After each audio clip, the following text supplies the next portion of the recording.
What is happening with George Russell versus Kimi Antonelli at Mercedes this year? After Canada, I still personally don't think George is in trouble. And my reason is look at last season and what happened to Oscar, Max, and Lando. Oscar had a 34-point gap on Lando after Zandvoort, as well as a 104-point gap on Max, but still ended up third in that championship, losing to Max and Lando. If one of the calmest drivers under pressure on the grid let pressure get to him, what do you think is going to happen to Kimi Antonelli? That's not just the only thing that's going to get in the way.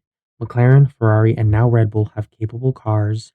Red Bull and Ferrari specifically have capable cars within the low speed corners, which is where we're going to next for Monaco. Especially considering that Hajar is also now capable in that Red Bull second seat and doesn't seem to be as incompetent or struggling as much as other drivers have had in that seat before. So it'll be interesting to see what happens there. Toto Wolff is also letting George and Kimi race each other hard. It's supposedly called the Max rule, or what would Max do? But this is going to cause problems like it did in Mercedes. And the other teams, specifically Ferrari, Red Bull, and probably McLaren, are going to take opportunities away from Mercedes when it doesn't go their way. They're going to go for these gaps. That's the other thing. Lewis, Max, and Lando are all world champions. Fernando is as well, but Aston Martin is another story for another day.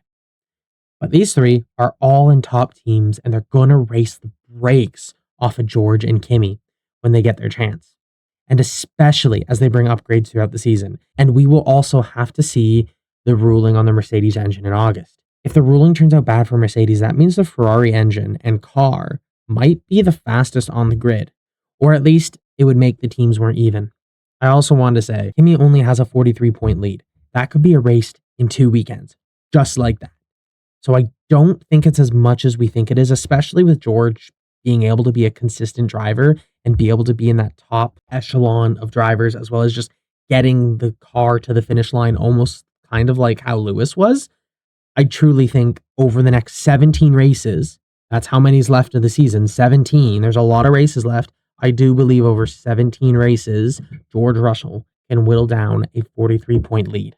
I don't think George's comment about this being Kimi's championship to lose is wrong, but I do believe it is not as gloom and doom as George is trying to make it out to seem.